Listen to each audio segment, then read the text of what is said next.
Assalamualaikum warahmatullahi wabarakatuh. Yang terhormat Pak Yohanes, Wakil Kepala Sekolah SD Ujung Menteng 02, Bapak Ibu Guru yang insya Allah saya selalu sayangi. Alhamdulillah hari ini kita bisa berkumpul di ruangan kita, ruang guru, untuk sesi berbagi dalam program Guru Penggerak. Insya Allah beberapa menit ke depan kita akan berbagi. Namun sebelumnya saya mau pantun dulu, Bu. Boleh nggak, Bu? Boleh. Cakep. Belum bilang cakep belum? Pantunnya belum dimulai. Kalau lupa lagi Bu pantunnya. Tapi jangan skip, lanjut. Nyontek aja dulu. Bukan nyontek, Pak, karena masih ngarang soalnya. Iya, Pak. Jadi pantunnya itu gi, belakangnya gi, apa bunyi kalau belakangnya gi? Giri. Bukan. Gigi. Oke, pagi-pagi kita sikat gigi. Cakep. Mau ke kamar mandi harus dilalui. Izinkan saya sesi berbagi. Bukan bermaksud untuk menggurui. Ini Betawi banget. Ya, saya orang Betawi, Pak. Orang Betawi banget. Nah, jadi Bapak Ibu, di modul yang saya pelajari, di modul 1.4 itu ada materi namanya budaya positif. Nah, budaya positif ini sebenarnya di sekolah kita sudah kita laksanakan. Ini saya ambil foto-foto yang Bapak Ibu share di grup kita. Contoh dari penerapan budaya positif. Ada seperti sholat, tadarusan, berdoa, buang sampah pada tempatnya. Ini spesial modelnya. Ada juga berbaris ketika sebelum masuk atau pas upacara. Nah, itu juga sebuah bentuk budaya positif, yaitu budaya antri, di mana anak-anak kita susah banget antri ya, Bu. Iya. Seringkali ketika udah kita tuntun aja dari atas sampai ke bawah masih ada yang nyelak-nyelak. Nah, itu kalau di Jepang, mereka anak-anak TK katanya belajarnya berdiri dulu nih. Belajar dulu antri. Kalau sudah belajar antri baru nanti diajari belajar. Tapi kita di sini kan belajar dulu. Sambil jalan kita ajarin baru belajar antri. Nah, itu juga sebenarnya pendidikan yang harus ditanamkan orang tua di rumah. Namun karena di sini budayanya belum, jadi budaya belajar antrinya pun udah masuk sekolah baru belajar. Makanya itulah ekstra kesabaran guru-gurunya di sekolah buat ngajarin anak-anak baru antri aja nih. Ini saya udah berapa bulan kesini masih ada yang belum bisa. Masih ada ketika baris pasti nyelak. Nah, itu yang harus kita lurusin terus. Jangan sampai kita merasa bosan untuk menertibkan anak. Kita masuk ke tentang budaya positifnya, Bu. Jadi budaya positif itu merupakan nilai-nilai dan keyakinan, kebiasaan yang ada di sekolah yang berpihak kepada murid untuk menjadikan mereka pribadi yang kritis, penuh hormat, dan bertanggung jawab. Itu budaya positif. Nah, suasana positifnya yang bisa menciptakan agar budaya positif itu nanti bisa terlaksana. Sehingga ketika ada pembelajaran di kelas, nah pembelajarannya menjadi menyenangkan. Sudah tidak ada lagi yang ini.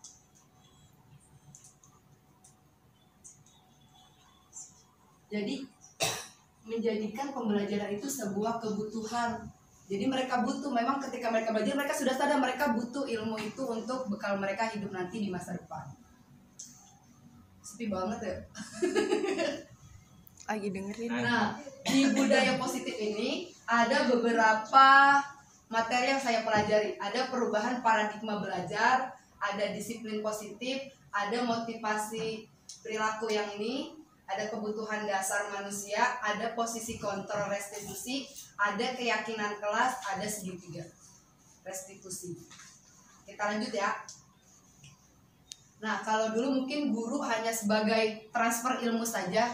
Nah, di kurikulum yang baru sesuai dengan Pak Menteri bilang bahwa guru sekarang itu menjadi pemimpin pembelajaran yang tugasnya mendorong tumbuh kembang siswa secara holistik. Holistik itu keseluruhan yang berpusat kepada murid yang muaranya tetap ke profil pelajar Pancasila. Profil pelajar Pancasila ada berapa Ibu? 6. Emang nggak hafal? Apal nggak? Enggak. Apa Bu? Coba Bu Nita Salah dinyanyikan. Salah satu ya. Apa? Saya? Iya dinyanyikan. Susah lah ya. Bu Juli. Dinyanyikan coba.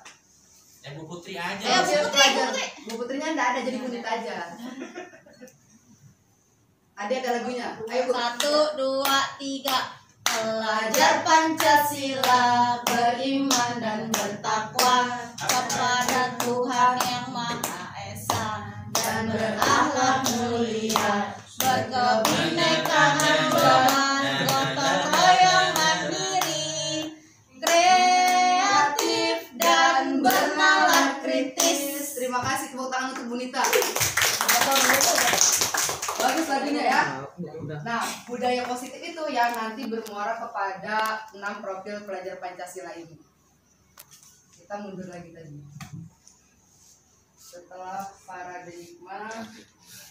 Nah, ini mengenai disiplin positif. Sebelum saya mempelajari ini, saya kira dulu disiplin itu cuma mengenai waktu. Ternyata disiplin itu ada namanya disiplin positif, mengenai pendekatan mendidik anak untuk melakukan kontrol dirinya dan membentuk kepercayaan dirinya. Jadi ketika dia sudah punya disiplin positif dalam dirinya, dia bisa melakukan kontrol. Kayak seumpama anak-anak yang kemarin ada kasus tuh, yang diajakin tawuran. Nah kalau dia sudah punya disiplin positif, dia bisa nolak, nggak yang cuma ikut-ikutan aja.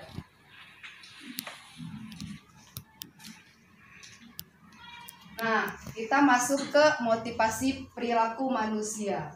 Jadi manusia itu perilakunya ada 3 komponen motivasi dari perilakunya. Yang pertama untuk menghindari ketidaknyamanan atau hukuman. Yang kedua untuk mendapatkan imbalan atau penghargaan dari orang lain.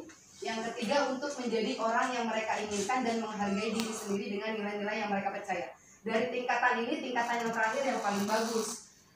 Nah, yang sudah kita laksanakan biasanya anak-anak itu nurut tata tertib karena yang nomor 1 nih biasanya. Dia karena dia nggak mau dihukum. Ada lagi karena pengen dapat bintang sekarang kadang.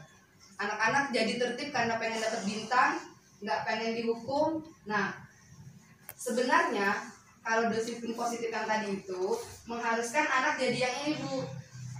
Jadi dia punya kesadaran sendiri kenapa sih dia harus disiplin, kenapa dia harus tertib gitu. Lanjut ya. Ya, lanjut. Sampai sini ada pertanyaan nggak? Lanjut ya. Nah, berangkat dari situ biasanya anak-anak itu karena dia ingin memenuhi 5 kebutuhan dasarnya. Jadi manusia itu ada 5 kebutuhan dasarnya. Yang pertama yang ini, kebutuhan untuk bertahan hidup. Yang kedua, kebutuhan kasih sayang dan rasa diterima. Yang ketiga, tentang penguasaan.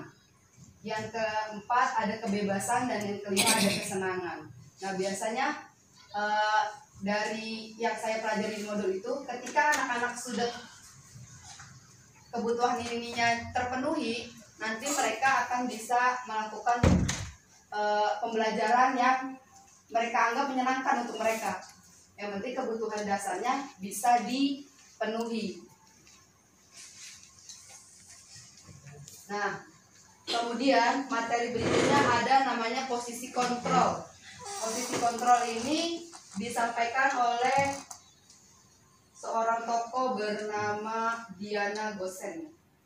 Jadi Diana Gosen ini yang membuat teori posisi kontrol namanya. Ada penghukum, pembuat rasa bersalah, teman, pemantau, dan manajer. Saya akan tampilkan satu-satu. Untuk yang penghukum, biasanya kita para guru ketika menghukum itu dengan nada yang tinggi, bahasa tubuh sampai melotot, menunjuk jari. Nah, kata-kata yang diucapkan biasanya yang ini. Awas kamu kalau masih melakukan itu. Contoh dari penghukum. Ada contoh dari pembuat rasa bersalah. Nah, di sini biasanya nadanya lemas, memelas, kayak yang jadi anak-anak tuh jadi jadi merasa bersalah. Kayak sering kita gini, kamu kenapa nggak ngerjain PR? nanti ibu loh yang ditegur sama kepala sekolah. Nah itu contoh dari posisi kontrol yang pembuat rasa bersalah. Kemudian ada yang teman. Nah ini biasanya kita kayak ngobrol-ngobrol, kayak teman yang akrab gitu, bercanda-canda. Ini contoh kata-katanya, ya sudah kali ini tidak masalah, nanti ibu yang bantu menyelesaikan. Itu posisi teman. Ada lagi posisi pemantau. Yang ini biasanya nada suaranya datar, bahasa tubuhnya formal. Dia mengingatkan. Biasanya kan bapak ibu sudah membuat kesepakatan kelas ya. Nah di sini nih biasanya ngingetin. Oh kalau melakukan yang ini apa sih konsekuensinya gitu. Ini contoh pemantau. Yang satu lagi manajer. Nah ini nada suaranya tulus, bahasa tubuhnya tidak kaku, dan biasanya agak mendekat ke murid. Nah dia menanyakan apa yang sudah kamu yakini. Kira-kira ketika kamu melakukan itu apa akibatnya gitu. Sebagai manajer. Nah dari 5 posisi kontrol tadi, kira-kira bapak ibu sering yang mana nih? Dari 5 posisi kontrol ini, ketika bapak ibu mengajar di kelas, mana yang sering kita lakukan? Waktu saya ditanya sama dosen, saya jawab yang ini. Saya itu. Saya biasa melakukan, ternyata yang saya lakukan itu sebelum saya belajar ya. Saya nggak tahu ini ternyata posisi kontrol itu membuat merasa bersalah. Nah, ternyata yang selama ini saya lakukan yang ini. Saya itu. Iya. Sama yang yang Ya, manajer. Sama yang manajer. Itu sama itu kalau aku. Ini sama ini Teman Ibu. ya. Nah, aku teman dan pembuat rasa bersalah. Membuat merasa bersalah. Karena sama yang Kira-kira buat saya yang mana? Ya Allah, ya Allah ya. Banyak manajer kayaknya. Karena ini guru semua ini. Ke manajer, masya Allah. Pak guru olahraga yang mana biasanya? Saya teman bisa, pemukul bisa, rasa bersalah bisa. Semuanya bisa. Tapi tadi banyak yang manajer ya. Nah, yang dari yang saya pelajari, memang kita harusnya berada di posisi manajer. Beritahukan. Coba bisa diingat lagi nggak Mbak? Yang contohnya ya. Manajer kayak gimana? Dari awalnya. Nah, ini manajer yang ini Bu. Dengan nada suara yang tulus, tapi bukan hati-hati di jalan ya Bu Juli, tulusnya. Dengan bahasa tubuh yang tidak kaku, mendekatkan ke murid sambil ditanya. Biasanya kalau lagi itu diusap-usap kan, kalau anak kelas 1 diusap, ditanya kamu kenapa nah gitu. Bayar apa? Habisnya bayar. Kamu kan tahu akibat dari uang habis. Bisa ditanyakan seperti itu. Nah itu contoh dari 5 posisi kontrol. Mudah-mudahan nanti kita ke depan bisa melaksanakan yang manajer terus ya. Kalau selama ini saya berangkatnya dari tadi itu pembuat rasa bersalah, ternyata itu tidak baik katanya. Tapi perlu juga dari menyadarkan mereka kan perlu juga. Kalau menyadarkan mereka tingkah laku mereka nggak benar boleh juga. Iya, nah itu bisa nanti ada di materi yang segitiga restitusi Bu. Kita lanjut berarti ya. Nah ada langkah mewujudkan disiplin positif yang tadi. Nah ini yang sudah kita lakukan, membuat kesepakatan kelas. Nah ternyata selain membuat kesepakatan kelas, ada namanya bentuk keyakinan kelas. Nah bentuk keyakinan kelas ini biasanya kalimatnya yang positif-positif. Kayak contohnya nih, contoh keyakinan di kelas 1, setiap anggota perlu belajar. Nah tadi dia kenapa sih harus belajar gitu? Jawabannya apa Bu? Biar pinter. Nah anak berangkat dari situ, aku mau pinter jadi harus belajar. Nah karena itu dari keyakinannya kan, sama seperti ibu mau naik kendaraan motor, kenapa ibu pakai helm? Supaya aman. Supaya aman. Terus apa lagi? Jangan kusut. Biar nggak kusut. Nah berarti untuk keselamatannya kan? Iya, untuk keselamatan diri. Nah itu bapak ibu meyakini itu nggak bahwa ketika kita pakai helm kita menjaga keselamatan kita sendiri gitu. Yakin nggak Bu? Yakin. Kalau nggak yakin kan nggak dipakai ya? Iya, betul. Ya mulai besok pakai helm ya Bu. Ketinggalannya diambil. Jauh atau dekat pakai helm. Sampai BKT diambil helmnya. Iya. Keyakinan itu kan berarti kan harus dari diri sendiri kan. Iya dari Walaupun sendiri. kita udah ngomong panjang kali lebar sama dengan luas persegi panjang, Sama dengan titik-titik. itu kita tetap aja kalau anaknya itu nggak ada niat dari diri sendiri kita juga Nggak bisa, ini, iya. Nah Sampai makanya sebentar dulu, belum selesai. ya enggak silakan Bu. Kadang-kadang kita kayak PR kita oke, untuk kali ini ibu maafin, tolong ya, itu buat kamu sendiri. Kalau kamu nggak ada usaha, ibu walaupun udah ngomong, udah nasihatin sampai apa yang aku alamin ya, sampai mulut ibu udah berbusa, tapi kalau dari diri kamu sendiri nggak ada niat, keinginan untuk bisa, itu percuma ibu ngomong. Tapi aku ngomong gitu. Pada saat itu mungkin iya anak, tapi lain hari bodoh lagi. Nah, kira-kira yang barusan Bu Eka lakukan posisi kontrol yang mana? Yang tadi 5 posisi kontrol. Mana tadi? Barusan yang Bu Eka bilang. Iya, pembuat rasa bersalah kan membangun anak. Oh, dia merasa bersalah ketika dia melakukan itu. Nah, makanya tadi yang di budaya positif itu Bu Eka yang untuk membentuk disiplin positif. Makanya tadi itu yang si manajer buat meyakinkan mereka terus. Memang nggak bisa sekali 2 kali, namanya anak ya. Hari ini dibilangin, besok ngulang lagi. Hari ini dibilangin, besok ngulang lagi. Nah, kita dari guru sama orang tuanya sih di rumah. Karena mereka kan lebih banyak di rumah. Nah, mereka orang tua sama guru yang mengarahkan anak. Dan kita jangan merasa capek atau lelah, tapi terus aja apa yang bisa kita lakukan untuk anak, untuk mereka menjadi lebih baik. Tapi ada juga anak loh bosan, agak enggak kategori terlalu ini sih, kadang-kadang kayak kelihatan bebal gitu. Ada juga begitu anak yang seperti itu, cara mengatasinya bagaimana? Nah, memang Pak, setiap anak katanya istimewa ya. Kita nggak nyebutnya bebal karena mereka istimewa, punya keunikan masing-masing.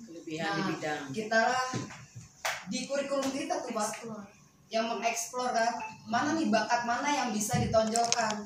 Karena menurut Ki Hajar Dewantara semua anak itu kan unik, nggak mungkin kalau ada sekolah yang bisa lompat, yang bisa menari, yang bisa matematika, yang bisa fisika atau biologi, nggak mungkin mereka ada di semuanya di babat gitu. Ada pasti salah satu yang mereka tonjolkan. Nah, itu kalau di kurikulum mereka itu yang kata Pak Nadiem itu yang harus ditebalkan waktunya.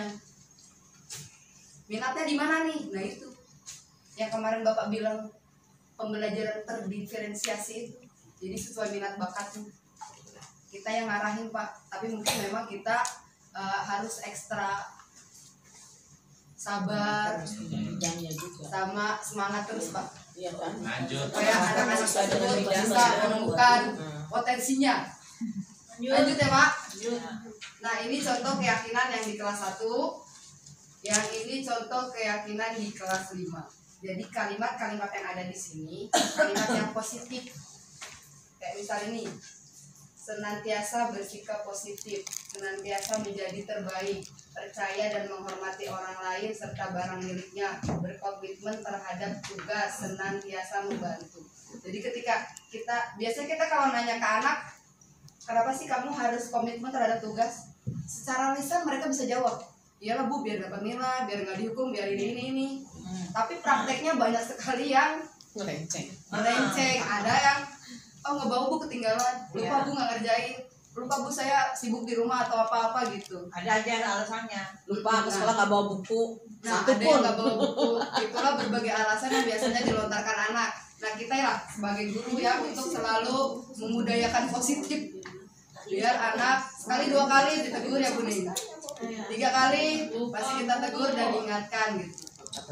Asal kita jangan sampai capek mengingatkan, karena kalau bukan kita lagi yang mengingatkan, siapa lagi? Mungkin orang tuanya juga udah sibuk bekerja kan, di sini kita tahu tingkat kepedulian mereka agak kurang.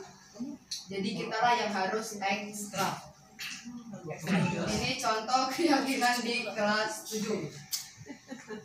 Kita lanjut ke ini keyakinan kelasnya. Itu berarti dia dari anak nanti dia memahami pentingnya memiliki keyakinan sebagai fondasi dan arah tujuan sebuah kelas yang akan menjadi landasan dalam memecahkan permasalahan di kelas.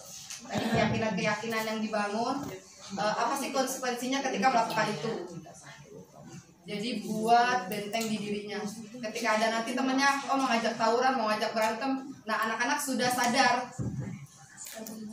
kalau berantem nanti saya jadinya bagaimana gitu. Jadi dia udah tahu alasannya, memiliki keyakinan bahwa hal itu tuh nggak baik gitu. Lanjut ya. Nah, ada ternyata perbedaan antara hukuman, konsekuensi, sama restitusi. Nah, kalau hukuman ini biasanya spontan yang dilakukan guru. Oh, guru lihat nih, anak buang sampah sembarangan. Kalau dulu kita suka lihat ya, anak ada yang dijewer, ada yang disuruh push up. Nah, itu contoh bentuk hukuman. Kalau bentuk konsekuensi, turun dari kesepakatan kelas. Oh, sudah dibuat kesepakatan kelasnya. Kalau membuang sampah sembarangan, apa konsekuensinya? Kalau nggak ngerjain PR, apa konsekuensinya? Nah, itu contoh konsekuensi. Dia sudah terencana dan sudah disepakati. Kalau restitusi ini hal yang baru yang saya dapatkan di modul tersebut. Jadi di restitusi ini proses menciptakan kondisi bagi murid untuk memperbaiki kesalahan mereka sehingga mereka bisa kembali pada kelompok mereka dengan karakter yang lebih kuat. Jadi mereka yang sadar sendiri, memiliki kesadaran sendiri terhadap kesalahan yang telah dia buat. Bapak Ibu udah ngitung belum tadi videonya? Udah. Nah, di situ ada contoh penerapan segitiga restitusi. Bahwa restitusi ini terdiri dari 3 tahapan, makanya disebut segitiga restitusi. Ada menstabilkan identitas, validasi tindakan yang salah, dan menanyakan keyakinan. Contohnya seperti ini, yang menstabilkan identitas. Yang pertama, dia berdasarkan prinsip berbuat kesalahan adalah proses pembelajaran. Jadi bukan sebuah kesalahan tapi proses pembelajaran. Biasanya kata-katanya seperti ini di identitas nih. Kita ke anak ngomongnya, oh berbuat salah itu tidak apa-apa, tidak ada manusia yang sempurna. Nah, itu ternyata bagian dari menstabilkan identitas. Sebenarnya restitusi ini juga mungkin Bapak Ibu sudah banyak melakukan di kelas, cuma kita belum tahu nih, oh ternyata ini namanya segitiga restitusi. Saya juga baru tahu pas belajar modul ini. Kemudian setelah menstabilkan identitas dengan pertanyaan-pertanyaan yang seperti itu, ada bagian validasi tindakan yang salah. Nah, di validasi tindakan yang salah ini, dia untuk memenuhi suatu kebutuhan tertentu, penyataannya dengan suara yang tidak menghakimi atau memojokkan. Contohnya itu, nih kata-kata yang untuk divalidasi tindakan yang salah. Seperti ini nih, kamu pasti punya alasan mengapa melakukan hal itu. Jadi di validasi tindakan ini mengorek anak, kenapa sih kamu melakukan itu gitu? Apa yang menyebabkan kamu melakukan hal tersebut gitu? Ini divalidasi tindakan yang salah. Kemudian yang terakhir di menanyakan keyakinan. Nah, di sini ketika anak sudah ditanyai alasannya melakukan itu, nah di sini dibangun keyakinannya, nilai-nilai yang sudah disepakati apa. Pertanyaannya seperti ini contohnya, apa yang kita percaya sebagai kelas atau keluarga? Apa nilai-nilai umum yang telah disepakati? Apa bayangan tentang kelas yang ideal? Atau kamu mau jadi seorang yang seperti apa? Ketika anak-anak tawuran kita panggil, kenapa alasannya tawuran? Oh, ikut-ikutan. Nah, untuk kedepannya kamu mau jadi orang seperti apa? Apa yang mau jadi tawuran seperti itu? Nah, biasanya anak kan kalau ditanya seperti itu dia bisa menjawab ke arah yang lebih baik ya Bu ya. Walaupun nanti prakteknya agak susah, tapi di keyakinan kelas ini di situ dia kita menanyakan sebagai guru, kita menanyakan apa sih yang mereka yakini. Nah, yang mereka yakini itu yang baik, yang harus kita terus arahkan mereka menjadi lebih baik. Begitu Bapak Ibu. Lanjut ya, jangan sampai ngantuk. Untung ada Bu Tuti. Nah, dalam segitiga restitusi ini hal-hal yang kita harus perhatikan adalah perilaku yang salah itu kita kaitkan dengan keyakinan kelas, kesadaran dirinya sendiri. Nah, kesediaan yang bersalah itu untuk memperbaiki kesalahan. Jadi anak bersedia, dia bersedia untuk memperbaiki dirinya ketika melakukan kesalahan. Nah, penyelesaian masalahnya itu berkaitan dengan permasalahan dia. Dan perlu ditanyakan, hari ini dia ketahuan buang sampah sembarangan. Kita tanya kenapa buang sampah sembarangan, biasanya anak jawab lupa. Nah, untuk kedepannya kamu bagaimana nak? Biasanya anak jawab, saya besok buang sampah pada tempatnya Bu. Oke, besok Bu Guru lihat lagi ya. Jadi perlu ditanyakan nih, kapan sih kamu mau mulai perubahan itu gitu.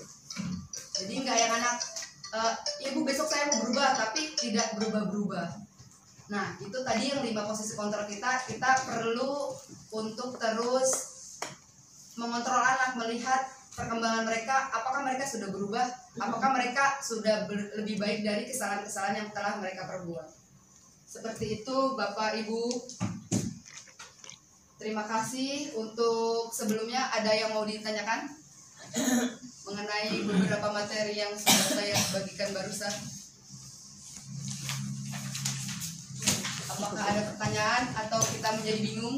Bingung nggak bingung sih sebenarnya. Nggak bingung sih. Jelas.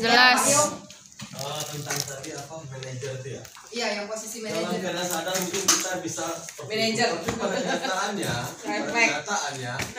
kita refleks marah, Iya. kita kembali ke nomor 1 tadi. Iya, Atau nomor penghukum 2. ya. Iya. Yang penghukum. Ya sebagai apa tadi? Hukum antara bersalah apa? Hukum atau bersalah. Nah ini. Nah, ini yang posisi kontrol. Itu nggak perlu. Iya, memang Awas kalau nggak boleh. Jangan, nggak boleh ya. Nah, Iya, biasanya nggak seperti- boleh. Iya, Pak. Nah, maksud saya seperti itu, bagaimana supaya kita tetap sadar gitu kan menjadi manajer itu. Refleksi kayak gitu sih Pak Ya, Ida. iya refleksi dari Nah, itu. seperti itu refleks sama sebelum saya belajar ini juga Pak, saya nggak tahu nih dulu nih 5 posisi ini. Saya sering kali yang ini penghukum sama pembuat rasa bersalah. Nah, setelah saya mempelajari ini, kemarin ada tuh 1 minggu lah mempraktikkan di kelas ya. Sama awal-awal astagfirullahaladzim, suka ngomel masih ya. Tapi pas udah belajar ini, oh ingat kita harus jadi posisi yang manajer. Nah, suka istighfar jadinya dalam hati, istighfar dalam hati, nenangin diri, baru nyamperin anaknya yang umpama ada yang melakukan kesalahan. Biasanya saya kayak gitu dulu Pak, saya nahan diri dulu, astagfirullahaladzim dulu ya, padahal udah pengen mencak-mencak gitu ya. Nah pas saya ingat ternyata saya harus jadi posisi manajer untuk mendisiplinkan anak supaya budaya positifnya itu terbangun. Ternyata di posisi manajer, kalau yang ini menurut riset yang ada di modul itu kurang efektif Pak dari yang ini nih menurut riset. Nah yang posisi paling bagus itu yang manajer. Sama ketika anak-anak belajar, kita juga kan sambil belajar untuk mengelola emosi kita ya biasanya. Kontrol emosi kita ketika di kelas. Seperti itu Pak Yo. Jadi intinya kita berusaha untuk mengontrol ya emosi. Iya, istrinya kita sebelum kita mengontrol anak, kita mengontrol diri kita sendiri. Karena sebenarnya manusia itu nggak bisa mengontrol orang lain. Dia hanya bisa mengontrol dirinya sendiri. Nah, anak-anak bagaimana supaya dia bisa mengontrol dirinya sendiri? Nah, itu dari yang tadi, budaya positif sama disiplin positif yang harus kita bangun di kelas. Seperti itu Pak. Ada lagi Bapak Ibu yang mau ditanyakan? Terima kasih ilmunya Bu Susan. Iya, sama-sama Bu. Kalau sekali-sekali lupa itu namanya manusia. Iya, manusia tempatnya salah, tempatnya hilang. Ini juga manusia. Iya, yang penting kita sama-sama belajar jadi lebih baik. Sudah cukup?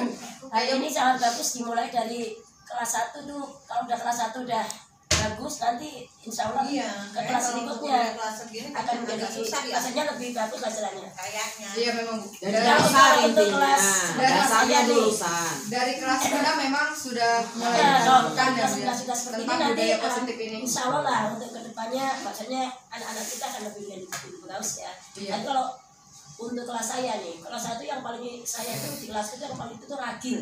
Iya. Wah itu paling super itu, paling super. Kalau pagi kalau saya yang sakit perut lah, yang apalah, yang Ada aja ya? pokoknya ada aja yang namanya ragil itu. Itu yang banyak. Ragil, Penuh itu. bukan yang badannya gede, Iya, yang kecil. itu Tinggi kurus orangnya. Tapi sekarang Kalau di mulai harus mulai yakin. rapi.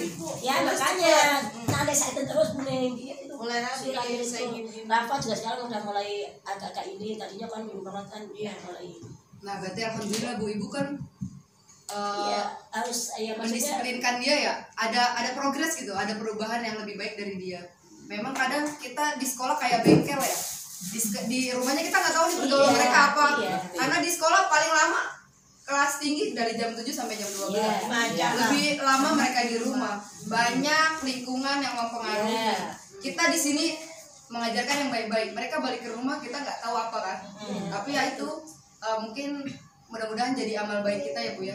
Amin. yang penting kita Kita terus berusaha. berusaha untuk mengajarkan yang terbaik untuk anak-anak kita. Mudah-mudahan nanti ada salah satu tangan mereka yang bisa menarik kita ke surga. Amin. Sekian dari saya Bapak Ibu, terima kasih untuk waktunya. Assalamualaikum warahmatullahi wabarakatuh. Waalaikumsalam. Assalamualaikum warahmatullahi wabarakatuh.